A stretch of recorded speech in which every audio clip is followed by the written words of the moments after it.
happening, family? Welcome to the show this morning. It is Michelle Bryant here at WNOV 860 AM, 106.5 FM. You listening to Say Something Real. Good morning. Good morning. What's up, Carvey? How you doing this morning, bro? Hey, good morning, Michelle. Hey, could just drop that mic. I love it. Good morning. We don't have to translate. Speak for a brother. So nice when people do what they supposed to. Somebody even asked me, did I have my own show now? Really? Yeah. I love it. I love it. You need to say yes. Go ahead and get that. I'll produce your show. And let me say good morning to, clearly a Green Bay Packer fan here this morning. Just couldn't just say good morning. I did just say good morning. How are you? You know, I did. I mean, rep your city, bro. Rep your team. Yeah, well, you know, they How are they doing this season? they're doing all right. I think they're 4-2. I think he fed up. You think he fed up? Really? He fed up. Give him some slack. He can't be fed up.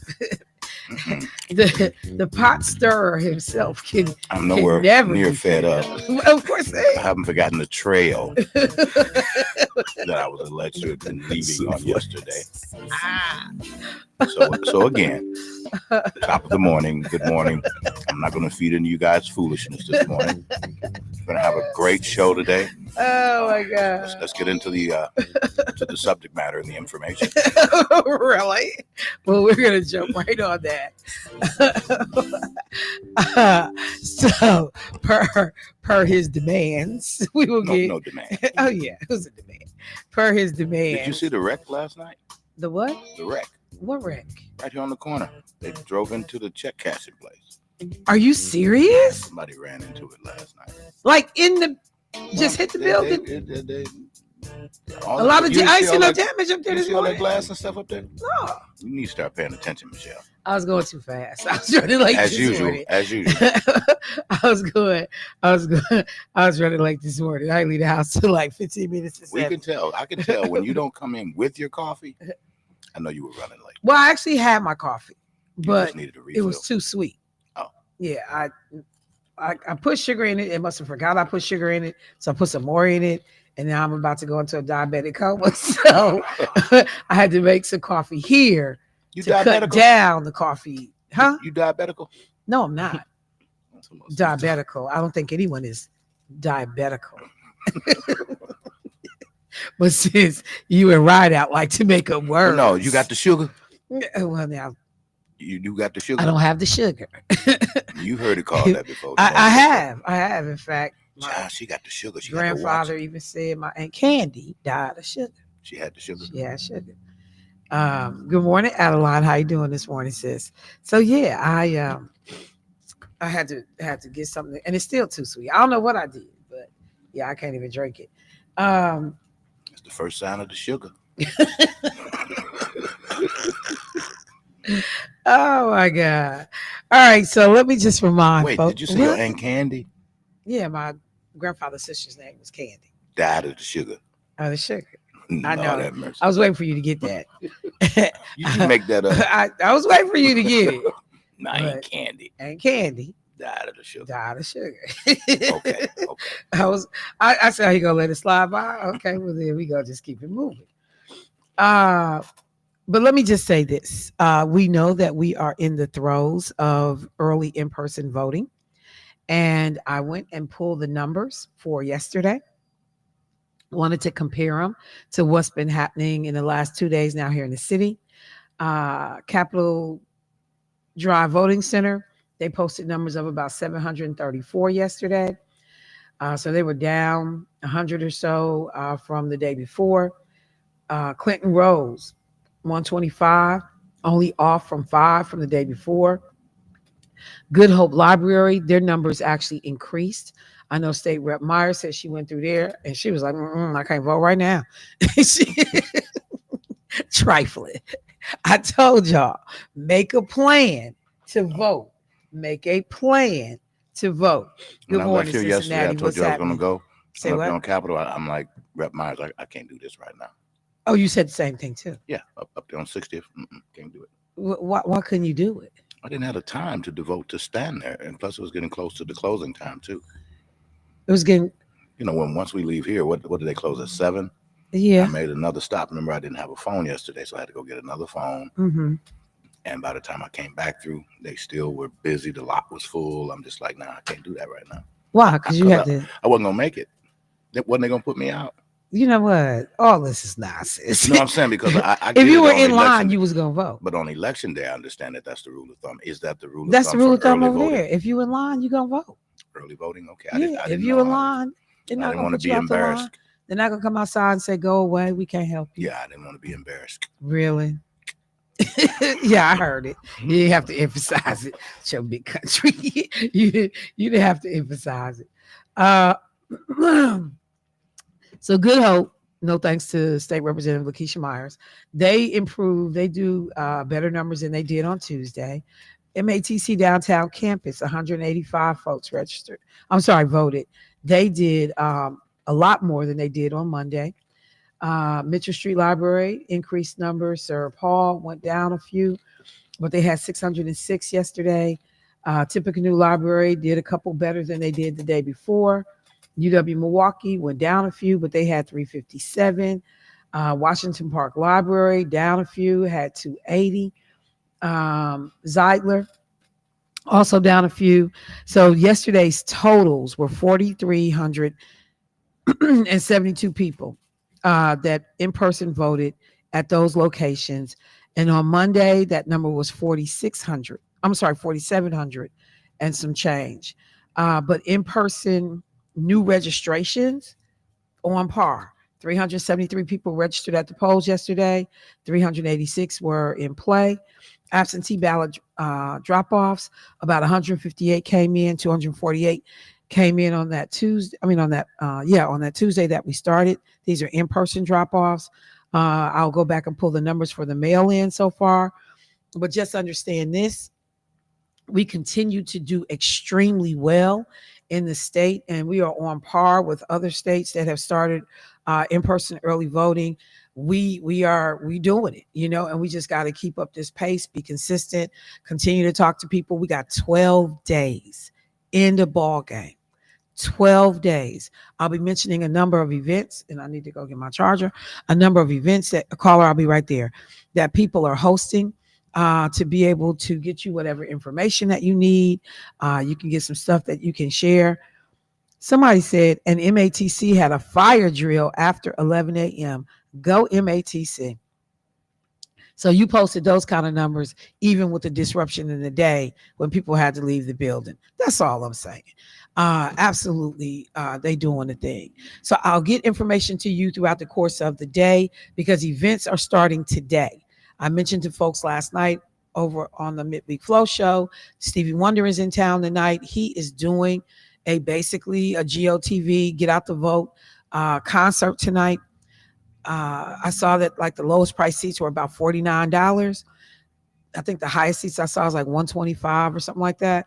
But if you've never seen Stevie Wonder, incredible opportunity to do that. The Dunks for Democracy event with Doc Rivers, Doug Emhoff, Terry Porter, and Governor Wes Moore out of Maryland. That is happening tonight over at Clinton Roads. I know Terry Porter said something to me about some barbecue, so I need to roll up in there before I go to the Stevie Wonder concert to go see if they got my barbecue. You don't have no barbecue sauce all over. I won't. That won't happen. That won't happen. I don't eat like that. So let me go to the phone line, but I'll bring you up on a ton of other events. But hey, caller, what's happening? Good morning. Good morning. How y'all doing? Did you read my text? No, I didn't. What's going on? Well, you'll read it. Anyway, I'm not mailing my ballot. My ballot. I'm gonna put mine in Dropbox because I remember when the post office had a bunch of bags that were full of ballots. I think it was when Trump neighborhood at that tight count. Yeah, so I remember that. I'm taking mine down to the Central Library. All right. Yeah. Well, perfect. Good. And thank you. Thank you so much. I'm so glad to hear it. Appreciate it. That's what I'm talking about. Keep up the momentum. Thanks, Elise, for the call. I'll check my phone for your text message. Yeah. Um, Thank you. yes, ma'am. Thank you. So let me mention this. So yesterday when I came in the studio, uh, I ended up seeing uh, one of the uh, Republican members of Congress who is in Wisconsin. He was in Wisconsin yesterday. So he was here at the radio station. And so I was like, yeah, let me just, I went out to the back because I had some work to do, get out the way. But I was like, they got to be doing something in town. What is going on? Because another, See that? what? Oh, telling Elon Musk to stop. Yeah, he trying to Yeah, give with the him million dollar. $1 million. Yeah. Yeah, I'm going to talk about that. Okay. Yeah. I'm so sick of him. I'm just so sick of him. I don't know how nobody owned a Tesla. Help me, Jesus. But anyway, so yeah, so it's like a lot of buzz with some of the black Republicans that I know. Everybody all giddy. I was like, what is going on in town? Feel like a fake version of the RNC. What's happening? So yesterday, I realized that here in Milwaukee, and the Journal Sentinel actually wrote an article about it, that Republicans in Wisconsin held an early vote event to get their base out. They're the black voters that are in Milwaukee that are going to vote Republican, that you know, uh, support Donald Trump. They had an event, and so like, oh, okay, wonderful, wonderful. And the event, uh, which was held at their office that they have on King Drive, uh, interesting, interesting. That's all I could say. They had their event, but the picture that the Journal Sentinel used, and oh, let me just have a whole heart attack. So in the Republican office, they have, and you can see it in the Journal Sentinel photo, they have a picture of Donald Trump, a picture of Ronald Reagan, a picture of Martin Luther King, a picture of Abraham Lincoln, and a picture of Frederick Douglass. I'm gonna say that one more time. Trump, racist. Reagan, racist. Dr. King, not a racist. Abraham Lincoln tried to save the Union because, people wanted slavery to stay intact and we have a civil war behind it. And then Frederick Douglass, who, would have been just like, what are we doing up in here? What's happening right now? Because I would have never rode with Donald Trump. But anyway, I digress. I digress. So they show the photo. And for the black voter rally in in Wisconsin or in Milwaukee, in the photo, now there may be more people, and I'm just going to concede that the photographer may not have done a great job in capturing the room.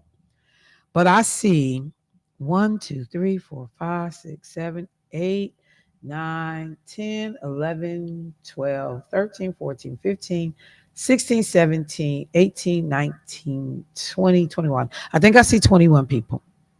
Of the 21 people at the black voter rally for Republicans in Wisconsin, 1, 2, 3, 4, 1, 2, 3, 4, 5 of them are black. No, I'm lying, 6. The whole rest of the room is white. At the black rally. At the black rally, they are outnumbered clearly by the white Republicans. And, I see Gerard Randall. I see that sister that was in here that day with them other Republican women. That slim dude, I can't never think of his name, but I know him. I see him. These other two people, I can't make out who they are, so I can't tell who they are. What's his name? Kenzo? What's his name? I always forget. But He's a regular. I know him. And then there is the only black Republican in the state legislature, Senator Julian Bradley.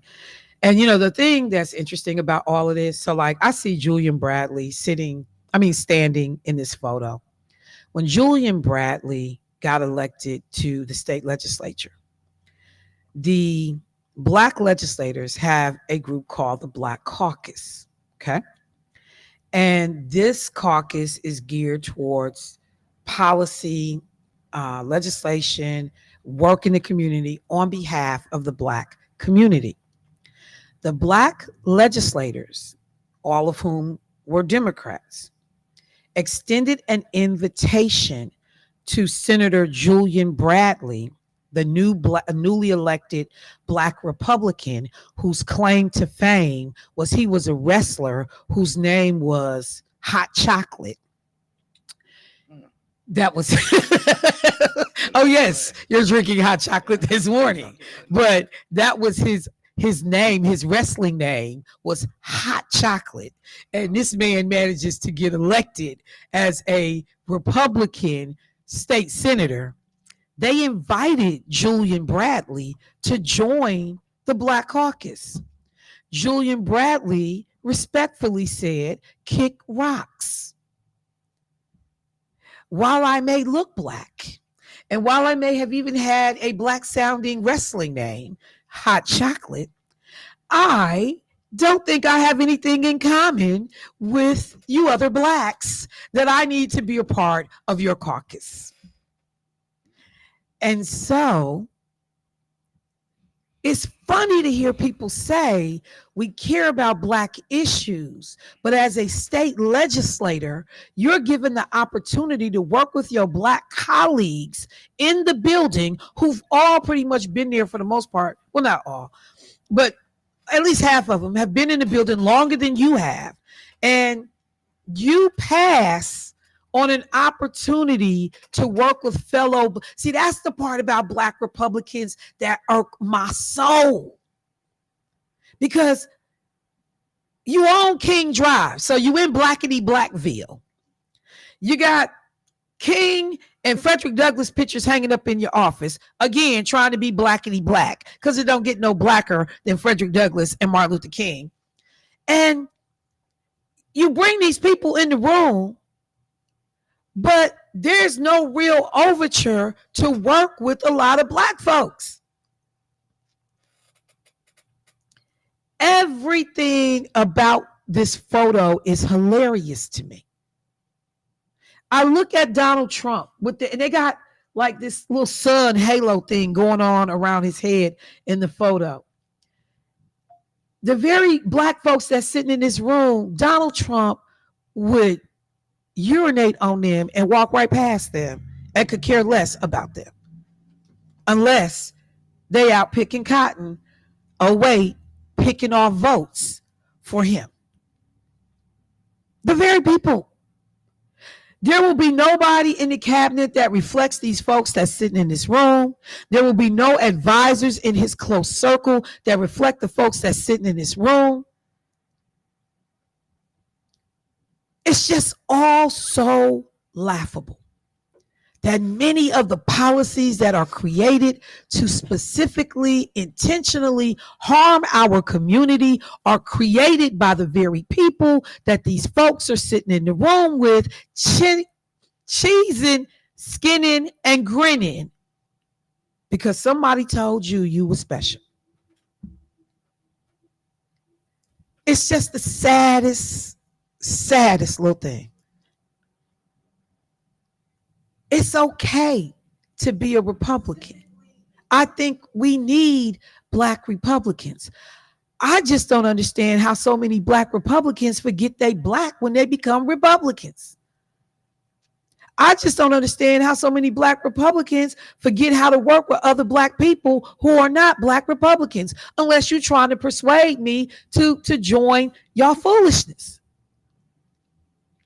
And I don't understand why black Republicans keep allowing revisionist history to be made about Dr. King. because Dr. King would have nothing to do with the Republican Party as it is today. Zero. Nathan, nothing. They are leaning on the fact that Republicans and Democrats basically switched ideologies at some point in the late 50s, early 60s. And Dr. King was a card carrying member of the old Republican Party, not this new mess we see. Wouldn't have never rode. He would have been out on the campaign trail with Kamala Harris against Donald Trump, against Ron Johnson, against Eric Hovde. So why do y'all black people that's in the Republican Party at least not just try to tell the truth about whose picture should be hanging on the wall in y'all office in Blackety Blackville in Bronzeville on King Drive? I just don't understand that part. And then hot chocolate, you know, you there because you care about black folks, but you won't work with your black legislators in the black caucus because what? Because why? I don't understand. Because you can't have your white Republican colleagues knowing that you cohort and go to meetings with other black folks? Is that not allowed? Would the Republicans not appreciate that their black senator meets with other black senators and legislators? Is that not allowed? See, that's the kind of stuff that just makes the hair on the back of your neck stand up as you look at these hypocrites. That's the kind of stuff. So there will be a number of black people, I know, because I have seen some of the information, that will be voting for Donald Trump. They will lean towards Trump. They will, whatever. And hey, that's what democracy is all about. That's why the system works. If everything goes accordingly, people get a choice. They do. The only thing I just keep asking people is to please be better informed about your choices. Because people, unfortunately, they sit up and they say things that literally either make zero sense or they are not based in a single fact. I got to take a break. Callers, I see you. I'll get you right after the break. But y'all, you out here, Senator Julian Bradley, promoting your brand of political ideology because you want to help black folks, but you're not even willing to work with your black colleagues in the state legislature, in the black caucus. What the hell? I'll be right back.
they saw about 20 black limousines, and a few black folks were standing on the streets trying to look important. um, and so she said she was talking to her husband, like, what's happening? And when I pull up at the station, we got, black SUVs and, white men out on the front looking, like they Secret Service or something. And I'm like, okay. So, we paying attention. We realized that Republicans were in town yesterday. They had Wesley Hunt, who's a black Republican out of Texas. Good luck with all of that. Um, who, they here to do a rally to try to turn out black voters in Wisconsin. And so they were down at their office on King Drive and just talking about what I found to be ironic about the whole thing. But we got caller held through the break, so let me get them first. Hey, caller, what's happening? Good morning. Good morning. What I'd like to share is what the sorority sisters and brothers need to come. This is getting into the last 2 weeks. And because, remember, Vice President Kalama has not had as much time to prepare for running for presidency as any other president during our lifetime. So therefore, she's pushing herself, which is good, but she needs to take at least, with these last 2 weeks, take this first week to strategize, prioritize, deputize while she's getting her rest. And then the last week and days available, then to implement what has been going on. Because she's only a human being, and also part of leadership is you got to know when to deal with some sort of deviation, to just take it easy while you don't stop working, but you don't work as hard. And so that she can come in full force in the last week and days of running for presidency. Because remember, and people keep forgetting, she has not had as much time at all. I would say a third of the time that she has had to do from all the other people running for president. They had almost years. She's had only a few months. So therefore, it's pulling a strain, and we want to make sure nothing happens to her health. So she needs to kind of take it slow and easy for this next week. As I said, strategizing, prioritizing, and deputizing. So then get back into implementing and full steam ahead. And we need to support her, not call her any other negative terminologies just because she's taking that deviation. So somebody needs to get to that crew and team and tell her to take it easy. Because I want her around for the next 100 years. Because I plan to be here too. Well, all right. Thank you so much, Carl. I appreciate the call. I'm going to tell you, I certainly understand the sentiments. The reality is that's not going to happen. She took yesterday and she did not go out on the road. She did television interviews as opposed to flying all over the country, doing public rallies, doing, conversations and talks in communities. And obviously, I talked about it yesterday. She was criticized by Mr. Golfer himself, and he called her, very lazy. And, she's lazy because she took a day to go do television interviews versus jet setting all around the country. But, I know she and her team are not worried about how he characterizes her in terms of her work record, because remember, he did the same thing about Barack Obama. Oh, I hear he plays golf all the time, but here you are literally flying off to one of your golf courses dang near every weekend that you were president. Like the number of times that Donald Trump went to the golf course is asinine. But I also say and contend a lot of that was motivated by money, because he was charging American taxpayers for Secret Service and all of the detail to stay at his properties. They didn't stay there for free. They had to pay. So anyway, every time he stepped foot on a golf course that was his property, he was making money off American taxpayers. But I digress. The thing here, and I've had these conversations, I was on some meetings last night with both the national organizations and local folks on the ground who are doing some events this weekend. One of the things that I have consistently said, and people have said to me as these meetings are wrapping up, stay hydrated, try to grab some sleep where you can. But everybody understands that this is literally floor to the pedal, gas, nonstop for the next 12 days. Because just last night when she did the town hall, there were people that came into that town hall meeting that said that when they left, the one that CNN did, that as a result of watching her, listening to her, answering questions, one way or the other, they made a decision about who they were going to support. The reality is that while you can send surrogates out, nobody speaks as good for Michelle as Michelle. And politicians and elected officials understand that. So while we get the she's only human, the reality is the way this whole thing is set up, it won't allow for her to pull back on public appearances, reduce her schedule significantly, and then come back out blazing and send out surrogates. And as the caller said, continue to work behind the scenes. It won't work like that. People will tell you, I haven't seen her. You know, she needs to come talk to our community. She needs to show up here, blah, blah, blah. People don't appreciate the type of stress and pressure that, you know, these candidates are under. I looked at former President Barack Obama when he was here in Madison, and his hair is snow white. Snow white. And I looked at a photo from the funeral of Ethel Kennedy and Bill Clinton here. And Bill Clinton always has had, you know, that, well, for as long as you can remember these latter years, has had that hair. But snow white. Bill Clinton, Barack Obama. It was another president that was up there with them. It might have, who was it? It was another president, because it was three that was standing there. It might have been one of the Bushes.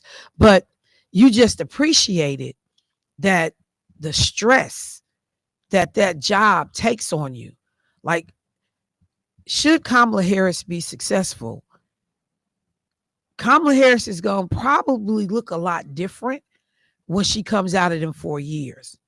And if she manages to do 8 and gets a second term, it's a very, very different look. Like Donald Trump don't look a whole lot different because he ain't do nothing but create havoc.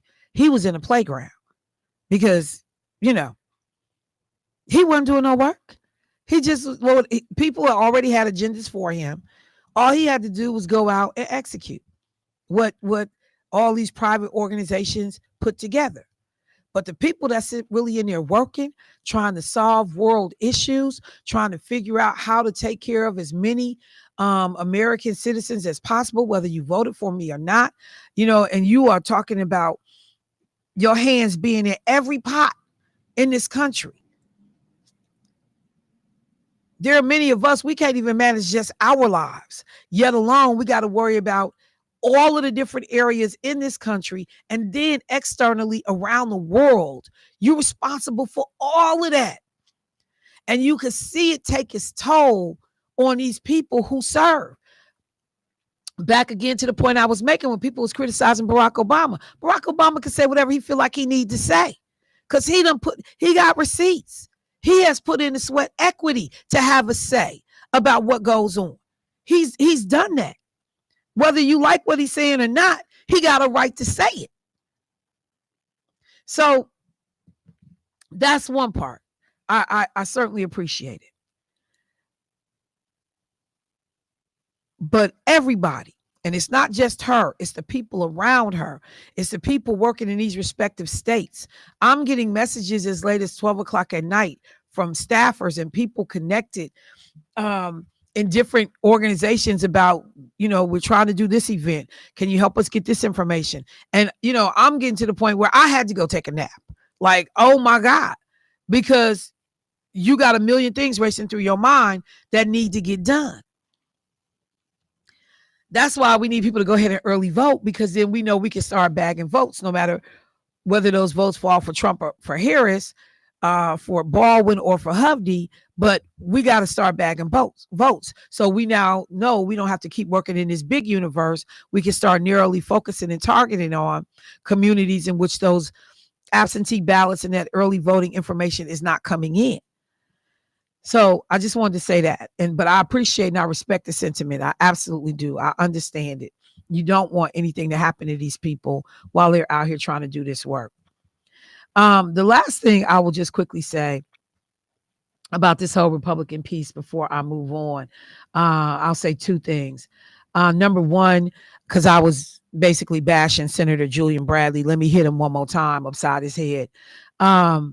He was whining in the article about the fact that because of the redistricting maps and what was going on with challenges to the legality of these maps, the fairness of these maps, that he felt like they were being pushed out. He was being pushed out. And I want to get his exact words. But that, okay. So because Bradley's running for re-election, here it is. So this is Senator Julian Bradley, aka Hot Chocolate, talking. Quote, "We are the last wall up against Tony Evers and his radical agenda. They redid our maps. We are going to lose seats. So in order to ensure we don't lose majorities, we've got to fill out our entire ballot." Bradley alleged that the Democrats were trying to push him out of the Senate with newly drawn legislative districts. And I just want to say to him, Negro, please, because Republicans have been cheating Democrats and cheating people in this state out of representation for years. For years. They are only in power because of cheating. They have held majorities because of cheating, because the numbers don't line up. When you look at the number of Republicans that are holding office versus the way people would vote in this state. But you pack all of the Black folks in one area. So our voices lose and our votes lose some of their value because we don't get to impact races in Tulsa or races in other places that we live because of the way you put us all in one voting block or you break up a voting block. And so you dilute our vote by, we're going to take the city of Milwaukee, but we're going to break off the northwest side and throw them into Mequon. We're going to break off this other corner and throw them into Tulsa. We're going to throw somebody else in the Shorewood, somebody else in the Glendale. So Black people then lose the concentration of the power of where they live and their ability to vote. So to see him standing up, whining and crying, talking about they redid our maps. Y'all maps was dirty in the first place. You were stealing people's power. You were stealing legislative seats in the first place. That's what the courts came back and said. And the thing that's so crazy is that some of the people most harmed by badly drawn legislative maps is the Black community. And here you got the Black Republican senator in the state of Wisconsin whining and crying that somebody is trying to make it fairer for the Black folks to be able to have representation. Let's just walk that down just for a minute. While you standing on King Drive, which if you're not over there for a Republican event, your butt ain't gonna never be on King Drive. You ain't gonna never be over there, Hot Chocolate, if it was not for election events. You ain't coming to kick it with these Black folks. You ain't over here with your sleeves rolled up trying to work on these communities. Nothing. These people don't know you, no senator. So you are whining at an event on King Drive about Republicans potentially losing seats that they got by cheating to be able to steal away voting power and representation from the Black community. It just don't get no richer than that. It just don't get no more special than that. See, that's that part. That's that part that works my soul. Republicans have systematically worked to dilute and take power away from Black voters. And here's your Black behind standing on King Drive, whining and complaining. We might potentially lose some of our ill-gotten seats that we cheated for, intended to rob a lot of y'all Black folks in this community of your ability to have more legislative representation. Because if things stay the way they are, we'll always only have 2 Black senators and have, maybe 6, 7 Black members of the assembly. And the Democrats will always have fewer seats than the Republicans, not because fewer members of the public agree with Democrats, but because the way the seats were drawn, the way the legislative maps were drawn, Republicans consistently gave themselves an unfair advantage. They drew seats that were predictably protected for Republicans. A Democrat didn't have a chance in hell of winning none of those seats. And see, that's the thing, that when you got these Black folks skinning and grinning in the room, cheesing and smiling, you just want to look at them and say, do you understand how this works? Because I see a couple of faces in there and I know they understand. I know they understand.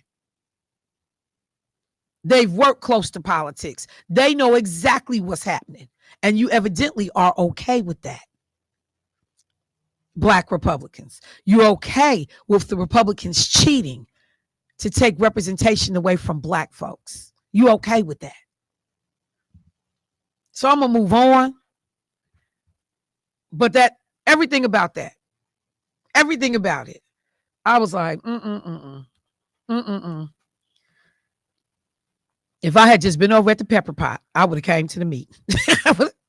If I had just been at G's Clippers, I would have walked down the street and came to the meeting. I would have come. I wonder if they would have let me in. You would have got in. Carver would be at the door with a little box, and we'd be collecting bail money. Somebody, I don't know how somebody know this. They said one of the Black folks at the Republican vote thing was bussed in from Chicago. They paid for his bus ticket. Stop, y'all. Come on now. Come on, y'all. Deck. We need all hands on Come deck. on, y'all. I'm just saying. All right. So let me take a second. I'm going to pivot outside of U.S. politics for a minute. And I have got to talk about what everybody is talking about. Well, let me get this caller first before I pivot and see what they want. Hey, caller, what's happening? Hello. Hello, lady. Hey, how you doing today? This is Rick calling you from Germany again. Hey, Rick, how you doing? I heard you was on Al Sharpton the other day. Oh, man. I'm spilling my guts for the young people and hoping that as many of them step up to vote. I'm not voting here in Europe, but I hope the Islamic few, the Orthodox Islamic community beyond the Nation of Islam, I know they're angry at the way Biden and Harris have handled Israel and Hamas, but I can only hope and pray that they vote not for Trump, but for Harris. I'm done, sis. All right. Thank you, bro. I appreciate you. And yeah, I mean, some folks, it's so funny. Some folks were telling me, they said, man, your caller from Germany was on Sharpton yesterday. I was like, what? I was like, yeah. So I appreciate that you are keeping up with politics back here at home, weighing in where possible, and trying to be engaged in the process. I certainly appreciate that, particularly when you consider where you're sitting right now. So continue to check in. Let us know you're doing all right. So I said I wanted to pivot, and he gives me an opportunity to go international. Many of us turned on the news last evening, and we saw stories about North Korea sending soldiers into Russia to help Russia with the war in Ukraine. When you first saw the photos 3,000 North Korean soldiers coming over on ships and then being deployed, scattered about different sites in Russia to provide support and to be trained by the Russian military in their fight against Ukraine. Y'all, when I tell y'all, I never saw this playing out the way that it did, that this whole thing is the craziest mess on earth to me right now. Remember when the initial conflict, jumps off and Russia decides we get ready to snatch Ukraine, we get ready to grab that land, we coming for them. I certainly joined the chorus of people in believing that this was going to happen quickly. Russia, larger military, larger arsenal, different, more advanced equipment. I mean, you got years and years and years of military experience. Vladimir Putin as a leader, been, embedded in the country forever. And you got this relatively young guy, inexperienced politically, Ukraine president. And I don't really know what y'all military forces are capable of, but you cannot be any real competition for Russia. And, Vladimir Putin is great at selling wolf tickets about how cold, how bad Russia's military was. And remember, Donald Trump, Mr. French Fry, how he gets to, walk next to Vladimir Putin and he wants military parades and, like they do in China and like they do in Russia. And he's a strong man and he just got so much respect for Vladimir Putin and Vladimir. Can we go on a date? Because, I'm not into dudes, but I might make an exception for you because I'm just fiending over how strong you are, Vladimir. That's how Donald Trump was acting. Like he had a boy crush on Vladimir Putin.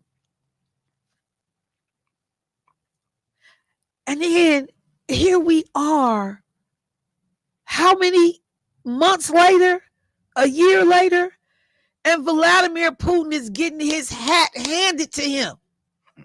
Your military is nowhere near as cold as you have people believing, just like U.S. Secret Service. Just like U.S. Secret Service.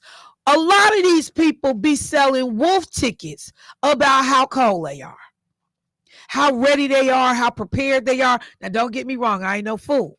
I know that people will show up and show out. We have the equipment to do that. But on some of this day-to-day functioning, on some of this strategy, who would have thought that Russia would have to reach out to all people, North Korea, to be able to get reinforcements because your military, without using nuclear weapons, is getting they behind dusted. Absolutely unbelievable. Vladimir Zelensky, the president of Ukraine, had been repeatedly warned that North Korean troops were going to join Russia's forces. He told NATO in a summit last week that he had heard that as many as 10,000 soldiers and technical personnel were going to be deployed into Russia to help fight them. Vladimir Zelensky has been begging for more resources from quote unquote his partners who are trying to stop the spread of communism, who are trying to hold on to democratic places in this world. And he was telling them at the NATO summit last week, this is what's being talked about. This is what our intelligence is picking up on. They are getting ready to bring in North Korea. And what do we see happening? Not even 7 days later, 3,000 troops that started being deployed and are already on the ground in Russia. I don't know what people did at NATO, whether they believed what he was saying, if they thought there was anything that they could do about it. But North Korea has shipped over 1,500 soldiers, special forces fighters, all these people. Now, I don't know that I would want my military trained by Russia, because clearly Russia can't handle it. Like, the people that's losing the fight is the people that's going to train your people. I know the North Korean soldiers, and see, this is the great thing about living in America, because I know it's North Korean soldiers. Like, so let me just be clear. We going over to help some people that's losing a fight against a much smaller ragtag band of operators. And the people that's losing the fight is the people that's getting ready to train us. I'm sorry. Did you say something, sir? Yeah, okay. I mean, it's like That don't sound right. the boxer, and I'm not saying that the boxer who lost the fight can't provide me some insight, but do I really want to be trained? The insight he'll be able to give you, Michelle, is what he did wrong. Oh my God. That's it. Because I mean, they losing, and what we did is this. So don't do this. Because I mean, like as you initially said, to think that this would drag on as long as it has. I initially it looked like they were just gonna go in and just clean the floor with these people, and that certainly has not been the case. They've been taking back land from Russia and everything else, man. They fighting. This ain't what you thought it was gonna be. This ain't what you want, and that's the way they're approaching it. He's showing himself to be some kind of leader, and he ain't hiding. And this is the thing, like Russia and Ukraine been at it since 2014. And in 2022, we saw this major invasion. So this has been ongoing. Mm-hmm. And Russia has not been able to successfully deal with Ukraine. So people are paying attention to this alliance that's been formed by Russia, North Korea, a lot of these countries that have a very different way of operating, in which democracy and individualism and, individual rights and, humanitarian considerations are not necessarily a priority. Oh, wait, they don't exist. You do what you told. And if you choose to rise up against leadership, you conveniently fall out of windows. We just had another Russian, connects of Putin who conveniently fell out the window the other night. You come up sick, you ate something poisonous, you die, and there's no explanation for what's going on. So the US and other countries around the world, everybody is watching this. Like, okay, so we get these two together who signed a pact.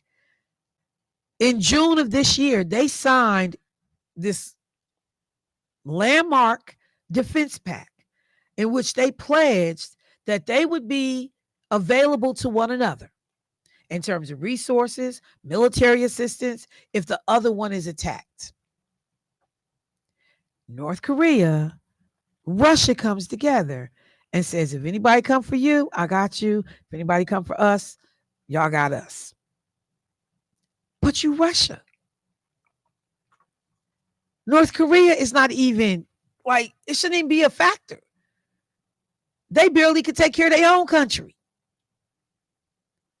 I could understand why North Korea enters into a partnership with Russia. The other way around, not so much. But then you realize that this dude been selling wolf tickets. Y'all nowhere near as bad of a military as you had people believing. Maybe they just been holding back. No. See, because this has bordered now on embarrassing. Mm-hmm. And they have talked about, and Russia won't let the numbers come out about how many Russian soldiers have been harmed or killed since this whole thing happened. Even the Russian people aren't happy with this. No, but they can't do nothing, right? Because you don't live in a democracy like we live in this country. So they can stand outside if they want to and protest and wave some little flags. They're gonna come up missing or be in jail, uh, like Mavalde, and end up just dying in jail. They know you can only do so much protesting in Russia before you come up missing, and your children out on hanging up posters to my "Have you seen my daddy?" You not getting ready to say a ton in Russia. Yeah, I don't think I've ever seen any martyrs or anything over there. I mean, you have, but they all end up dying. They all go to That's what I'm prison speaking to. just for running for office. Russia is said to have one of the largest militaries in the world with 1.2 million soldiers. But most of these people don't have no combat experience. They don't know what they're doing. And it's apparent when you got the president of Ukraine used to be a comedian. He ran for office half-heartedly as a joke. Mm. So let me ask you this. As a joke. Do they have a choice in the matter? I mean, in some instances, Does who have a choice? The Russian army.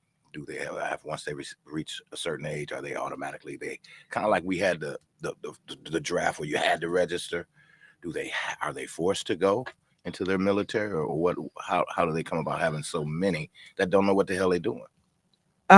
So in terms of Russia, all male citizens between the ages of 18 to 27 are subject to conscription, which is our version of a draft, for 1 year of active duty military service in the armed forces. But the number of conscripts for each of the recruitment campaigns, which are usually held twice a year, is prescribed by a particular presidential decree. So, yeah, they have to serve. Mm-hmm. They say they go 1 to 2 months of basic training, followed by 3 to 6 months of advanced training, and then they are actually deployed out into the field. So, no. Hope you make it back. See ya. Okay. Good luck. So, I mean, all I know. Because why would you be getting a choice in a communist country? Yeah. You have to go and serve. But these people are ill prepared to do that. Caller, I see you. I'm coming. But they're ill prepared to do that. I just want to know, did anybody else and I know some folks out there pay way closer attention to this than me, but y'all, you could have never made me believe we would be talking about this in this capacity, that you had to go get outside help to be able to handle Ukraine. And the flip of that is, don't tell me what you can't do when you decide to fight back. Mm-hmm. Ukraine has been a case study for what can happen when you decide to fight back. It doesn't mean they're going to be ultimately successful, but a year later, they still holding their own? Come on, man. Let me go to the phone line. Hey, caller, what's happening? Good morning, Michelle. Good morning. As you're talking about the North Korea and Russia, now I listen to CNN, MSD, in whatever every day. Yes, ma'am. Every day.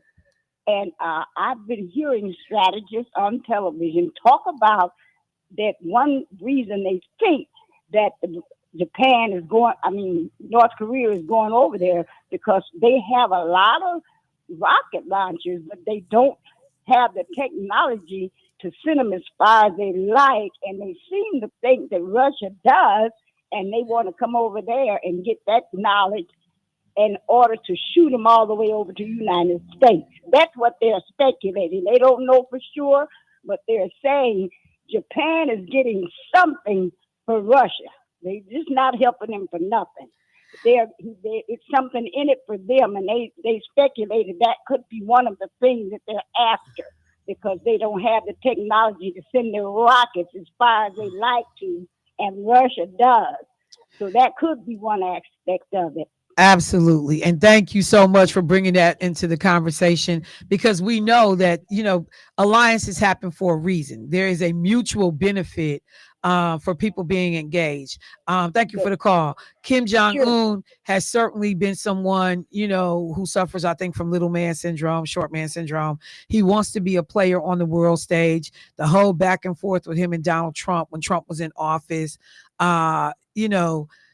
he wants to be seen and taken seriously as a leader. He is someone who has not garnered a ton of respect on the world stage. The way a lot of these, unfortunately, men in leadership figure out this is the way you're going to respect me is because I got a bigger gun than you have.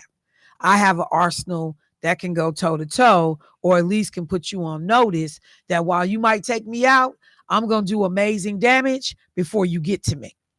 Those kinds of things are at play. So you're absolutely right about that observation and what the political talkers or pundits or even some of the military observers have been saying. All right, so let me do this because I'm sorry, I just got to have a moment. As we have been watching everything that's going on with Diddy, okay, Sean Puffy Combs, and more people are coming out of the woodwork um, and saying that they have been assaulted. And there are more males that are coming out and saying that they have been assaulted. You realize, you go back to Cat Williams, the comedian, and Cat Williams saying that when he first started getting, you know, a little bit of traction, notoriety, some money, some fame, he started getting invited to the parties. Now he's on some of the lists to get in. And he's just walking through, these different venues, just taking it all in. Like, man, I'm in the room. Okay. This where, the rich come to play. Okay. And when he gets in, he says that he starts, walking in some of these rooms, and he was like, wait a minute. What kind of freak nonsense is this? And his famous line is, y'all know I could see y'all, right? As he looking in the room. Cat Williams in his stand-up routine, he was like, y'all know I could see y'all. But I guess the understanding is if you at the party, then you either got the same proclivities or we ain't got to worry about you telling. That's what I guess people thought. So more and more stories are coming out about sexually deviant behavior. We have Abercrombie and Fitch. Folks over there just, have turned that whole clothing line into just the freaks come out at night. Like that need to be the company theme song. And they going after and grooming young people, young boys, young men and women, and having them basically, perform sexual acts because you're going to get a modeling contract. We going to put you on. But none of these things ever materialize. And you have now young men coming forward and talking about, like, they told us this is going to be a different kind of interview. We're going to do a little something special, a little extra. And we need you to ride along with it because when you come out on the other side, you're going to be wealthy, richer, highly paid fashion model. All these people are now is on the therapist couch trying to figure out what happened to them. Let me take a break and let me take a moment to just set up for you that another area outside of Abercrombie, outside of Puffy, now the WWE and Vince Mahone, that there was a ring of boys who were being sexually abused by the tough boys in WWE. I'll tell you about it on the other side of the break. Be right back.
Now, back to Say Something Real with your host, Michelle Bryant, on 860 WNOV.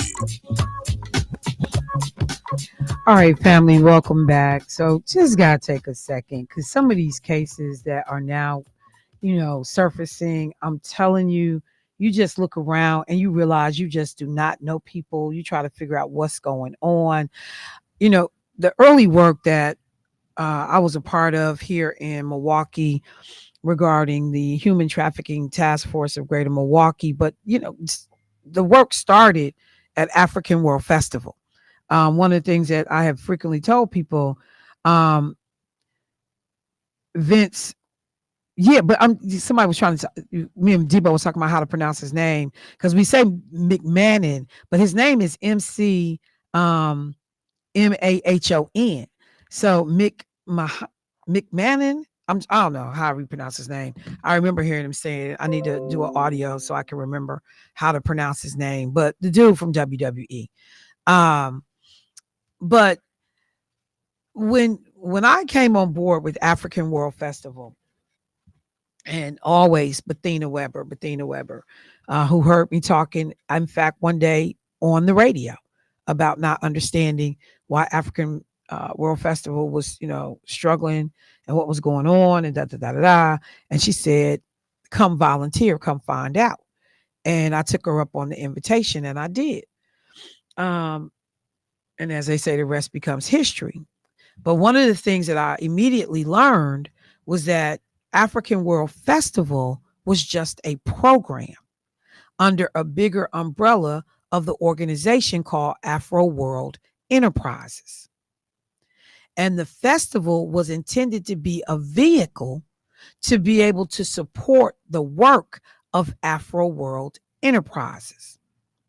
So we were supposed to make money off the festival and then turn around and fund scholarships and fund educational, resources or do other programming to benefit the community.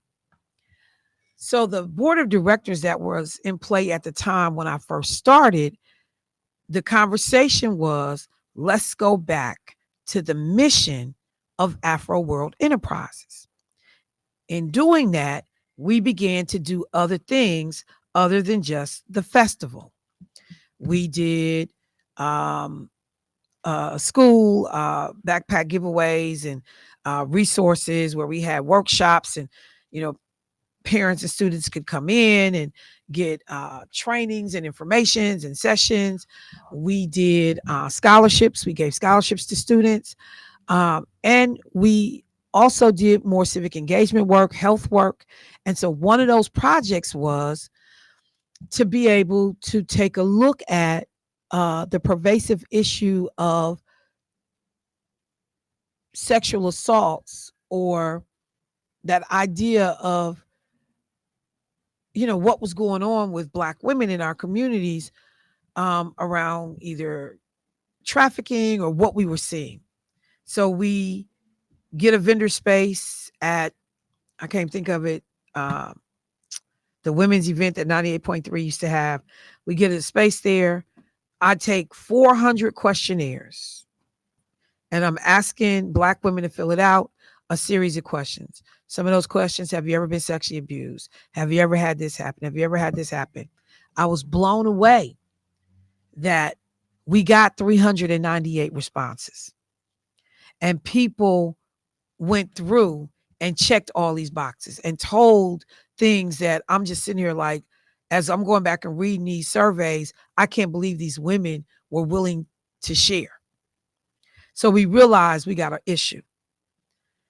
One thing leads to another. Martha Love at the table. We began going to human trafficking task force meetings. Human trafficking, meetings that were happening. It was all funded federally through other entities. The funding dries up, it goes away. Martha Love is insistent that the work continues to happen. Different people get brought to the table, different partners, women and individuals that have actually been impacted by trafficking. And we ultimately end up have having different chairs. Lashandra Vernon was a chair, then Dana World Patterson a chair. And we get the Human Trafficking Task Force of Greater Milwaukee. And you got all these partners at the table. And the work is nothing short of miraculous. But it's that conversation that then makes you start to look around and pay attention to all the things that we hear. So we hear Jeffrey Epstein. We hear, potentially what was going on possibly with the Bill Cosby. And there are other folks. These are just the high profile names. But we even think about Brett Blamey, the guy who ran for judge, who sat right here in the studio in the chair right down from me, talking about, wanting to earn the votes of this community and what he wanted to do. And this dude was sitting up watching child porn and is now in jail. An attorney, a judge is now in jail. So you realize that people have all this kind of mess that goes on in the background that we don't know anything about. So in the WWE, the story comes out. Somebody asked me to go over the referendum. I will do that. Give me 1 second. But when you know what, people be killing me with these text messages. Y'all need to stop. When the brother, when I read the story about the WWE and they began to talk about this lawsuit that's been provided. So there was something in the WWE called ring boys. And these were young men that were hired to work, ringside to be able to work at the WWE. And a lot of these were actually literally boys. They were like 12 years old.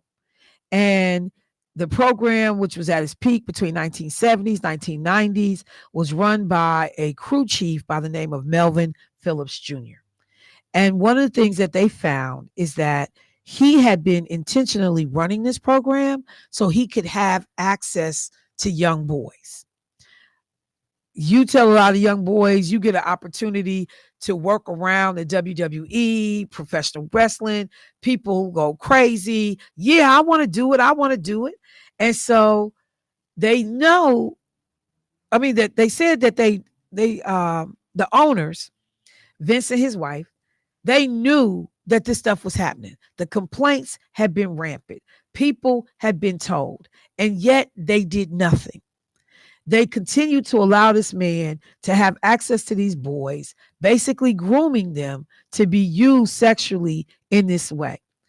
This abuse goes back, in some cases, 32 years. Now, the man that was accused of doing everything, he dies in 2012. These 5 of these ring boys have now come forward and brought a lawsuit against the WWE because they said that this stuff was happening.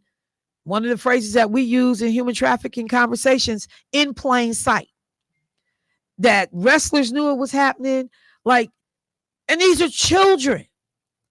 And that there are people who understand you got a perv among you, a pedophile among you, but all of these folks just chose to look the other way. So we will see ultimately what ends up happening for Vince and his wife. They said he was fired. The guy that they said was under that was doing everything, he actually came up under federal investigation back in the 90s for inappropriate sexual relations with underage boys after one of these ring boys publicly talked about this abuse and what was going on. He was fired, but then was rehired by Vince McMahon, or however you say his name, and then told to stay away from children though. So a federal investigation has been started against your employee for messing with kids. You fire him. And then later you rehire him because you just can't find another Melvin Phillips Jr. because he's such an expert at what he do. You rehire this dude, but then you say, but you got to stay away from children. How you police that? How do you police that? The one thing I'm just going to say why I wanted to bring it up is because as these stories begin to unfold and roll out, there will be every desire to say this is not true. You know, Bill Cosby, these folks lying on Bill Cosby. Puffy, these folks lying on Puffy. But for some reason, a lot of people don't feel like they lying on Puffy. You know, R. Kelly, yeah, we kind of believe R. Kelly was doing all of that. We got to be willing to believe these victims or to believe these people that are making these allegations. We got to be willing to hear them, y'all. We got to be willing to understand what's happening. And it can't be so grimy that we just like, ugh, and we look away. It's young people and adults being harmed every day because we choose to look away. Let me go to the phone line. Hey, caller, what's happening? Hey, good morning. Good morning. This is a very good topic you having because a lot of this stuff goes on and people turn their head because of because of the money situation. But you brought up something that was very interesting to me because the Bowen, whatever his name is, Brett, what's his name? The judge. Oh, Blamey. Yep. Blamey, right. Because I was sponsoring the candidate that was running against him. And so this Blamey fellow sat, like you said, down the chair and made all these accusations that he was going to be that particular person to help folks. Now remember this, he worked at the children's court. He's taking our children every day. He and his husband got 2 adopted children in their homes. Now, if me and you would have gotten caught for a heinous act like that, they would have took them babies from us. They would have took them, put them in foster care. They'd have been at St. Charles that night with no problem. But this guy had special privileges, and guess what? A lot of people sponsored him. The Gwen Moores. I don't even want to call no names. Got no blame. But this is something, and then it just went under the table. And something else, Michelle. Why is it that? And this is a good question I've been asked. Why is it that we always hear about the male pedophilia, but we never hear about the female pedophilia? I mean, because we talk about the Boy Scouts, okay? And you can believe me that the Girl Scouts got the same mess going on, but we never hear about that. We never hear about the female pedophilia. We only, and there's a reason for that, but I want to ask you, why is that? I think one of the things that certainly comes to mind is that when people start talking about female sexual offenders, that number one, the data supports that there are more males that are sexual offenders of youth than there are women. So that's just one thing, just by virtue of the numbers. I think a lot of people have a hard time imagining women in those kinds of situations, that they would take advantage of children in that way, because women have traditionally been seen as nurturers and caregivers. But I know, as someone who has visited correctional facilities, and I see this elderly woman in jail. I'll never forget seeing this woman in jail, 2 long braids. This lady must have been like 90 years old. And I remember asking, like, damn, what's she do? Why is she in prison at 90? And they said she had ran a daycare and she was sexually assaulting children. And she got caught like in her 70s. And she had been in jail since that time. So I think the part of the issue is that people just don't see females in that way. And, the more education we receive, hopefully the better we understand that, yes, women certainly do these things. But I think that's part of the problem. Now, if a person is doing that, would they be considered if you messing with a little boy, you targeting this child and you're doing that to a little boy, would you be considered a homosexual or just a pedophile? You are considered a pedophile because the target is children. It's not just boys. But if you're messing with the same sex, would you be considered a gay? A homosexual or a lesbian? No, it's about access. Nobody will blink if they see, because what it is that adult is attracted to a child. No one will raise up if they see a man with a little boy. It's natural. You a mentor, you the camping scout leader, you to this, you to that. It doesn't raise red flags. But if they see hang on. But if they see that man running around a bunch of little girls all the time, then what you doing? Because that don't look normal. And so These are that will pedophiles. set off alarms for people. So some of this are crimes of convenience that you have access and it goes unnoticed and unchecked when you are an adult of the same sex messing with, a child of the same sex. This is the problem that we're having because it sounds like denial. Because what if a grown man rape another man? Is he homosexual? What if a what? If a grown man rape another grown man, is he homosexual? Again, you're talking about, and I'm not trying to be difficult here, but this is, apples and oranges. I don't know No. if he necessarily is a homosexual because he could mess with men and women. And if you mess with men and women, what are you? I guess you'd be a bisexual. Okay, so it could be power struggles. It could be all kinds of things. I'm not necessarily sure. So where's the line drawn at, Michelle? I guess I'm trying to figure out like what exactly is it that you're trying to go after? Because it seems like you keep trying to say that if these are not pedophiles, these are gay people, and I want to make sure that we are very, very careful because there are gay people who have no interest in having sex with children.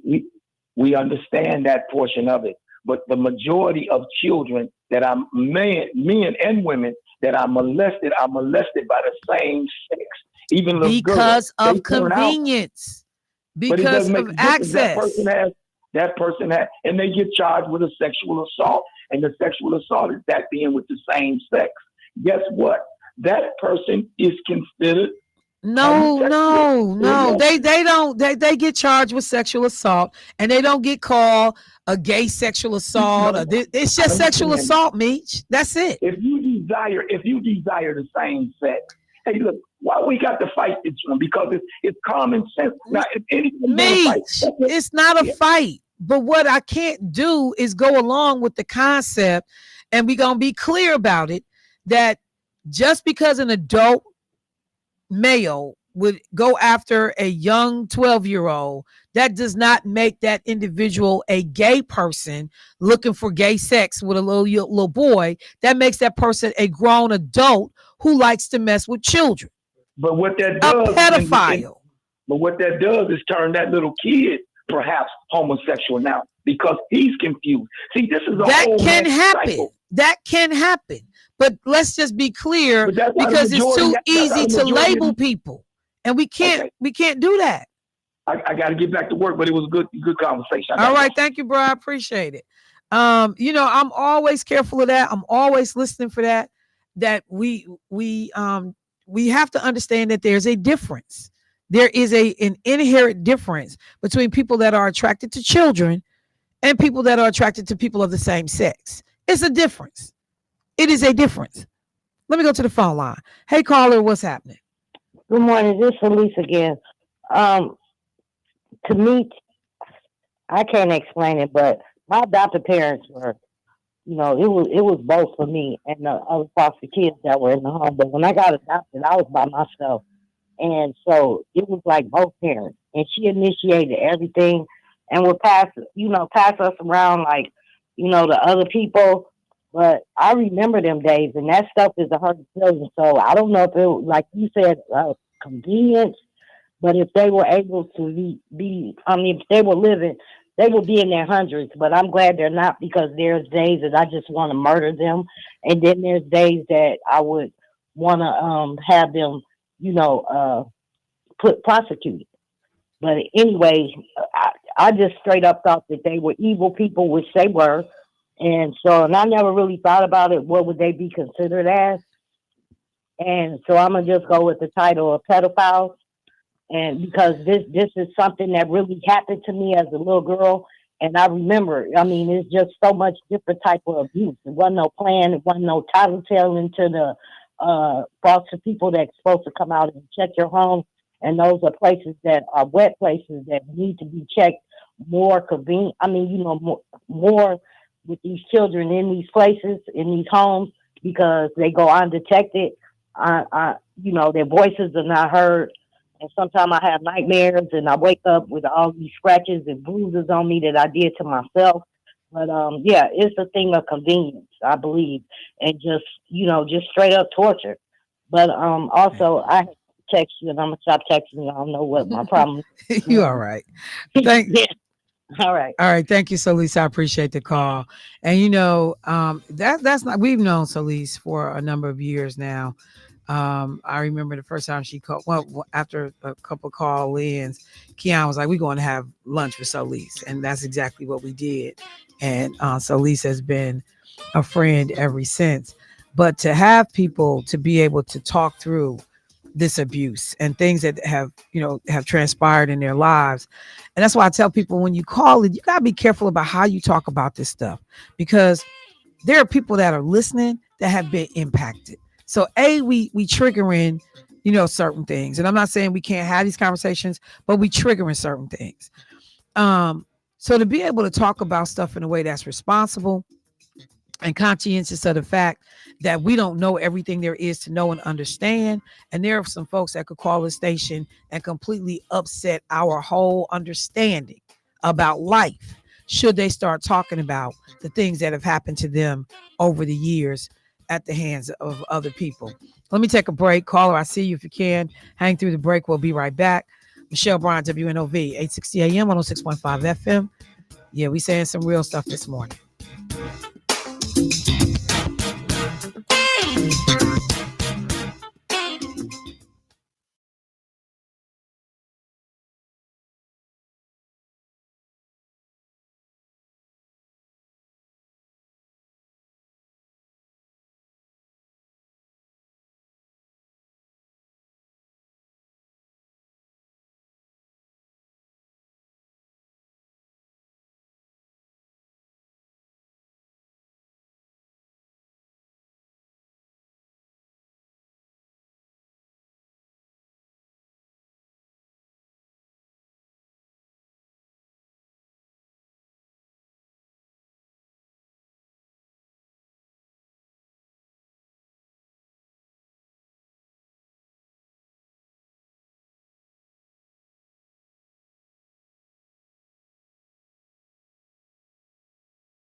I swear to God, I can't stand you.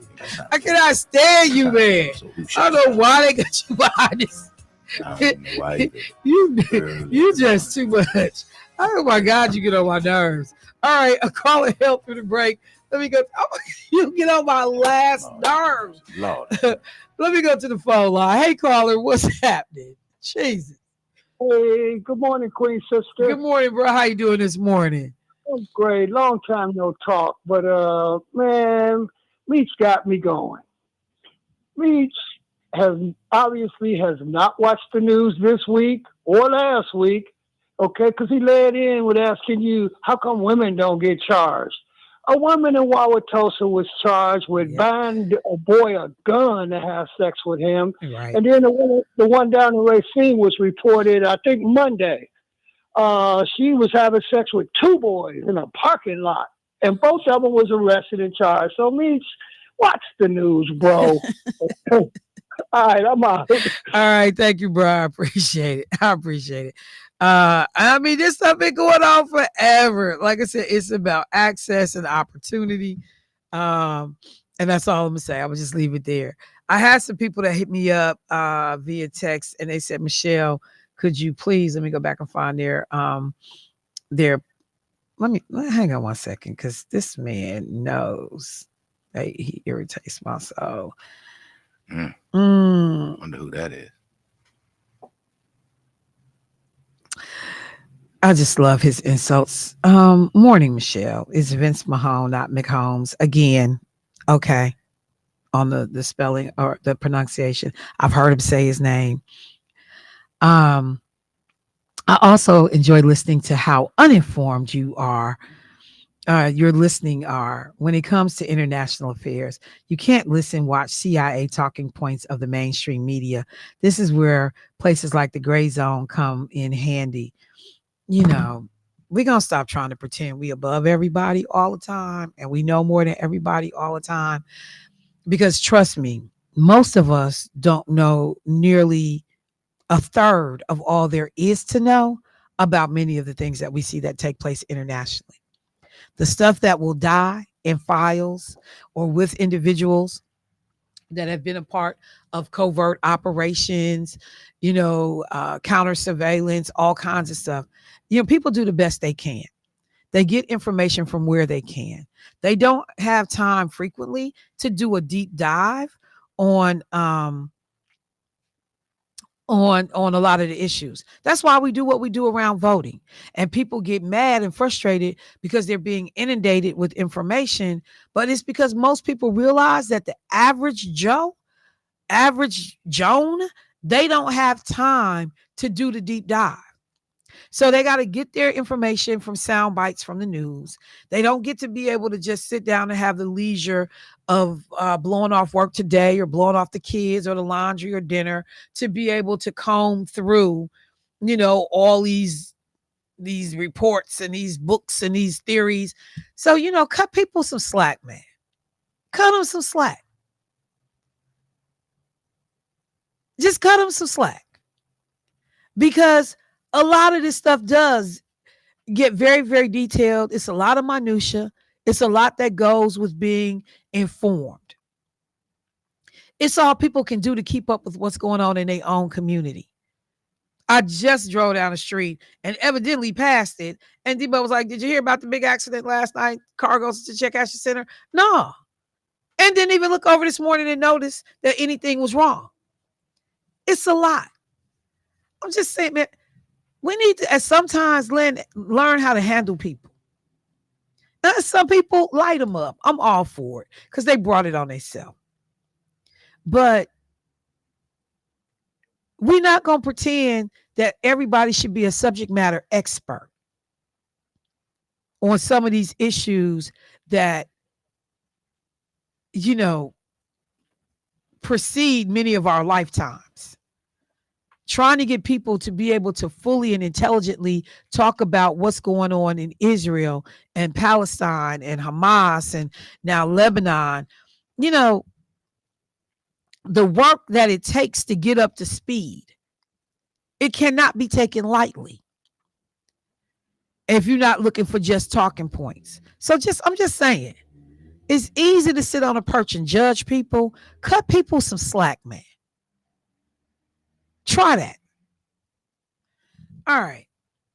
So with that being said, I wanted to make sure I mentioned all of these events that are happening so that you have an opportunity to be engaged, to hear from folks that are out here trying to inform the community.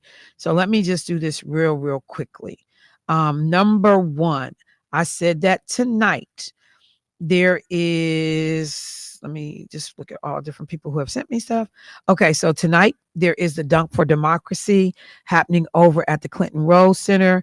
And again, this is going to be the second gentleman, Doug Emhoff, VP Harris's husband, Doc Rivers, Governor Wes Moore out of Maryland, only the third Black man or Black person to ever be governor of a state in the United States. Terry Porter is going to be there.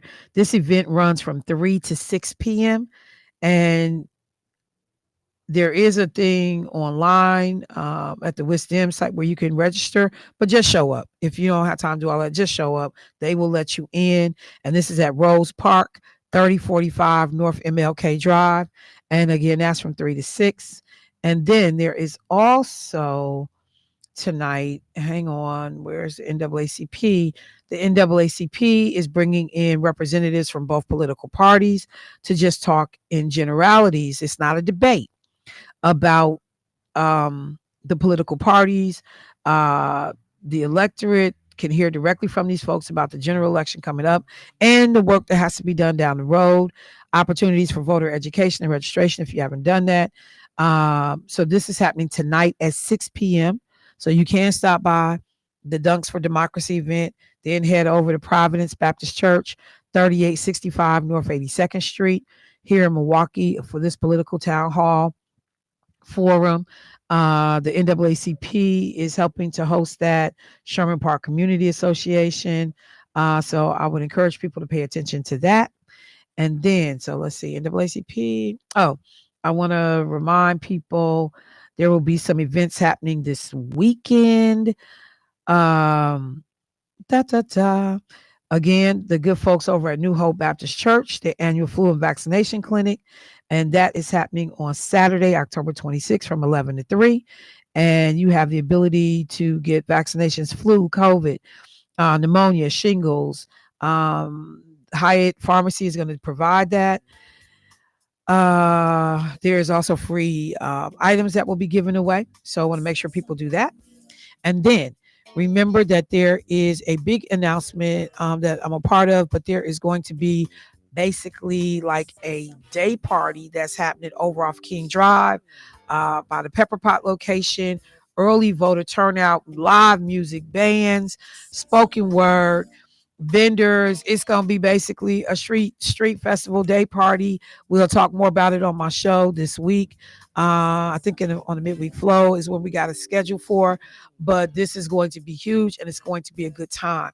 If you have events that you are trying to promote and want to make sure people are early voting, please text me, let me know, 414-499-2827.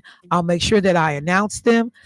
This is not a competition. We are all in this for the same reason, which is to make sure that we continue to have record voter turnout. With that being said, I'm going to wrap the show for today. Devo, all things Packers. Appreciate you, bro. Carvey P, Young Genius. Appreciate you, fam. I'll talk to y'all this afternoon. Peace.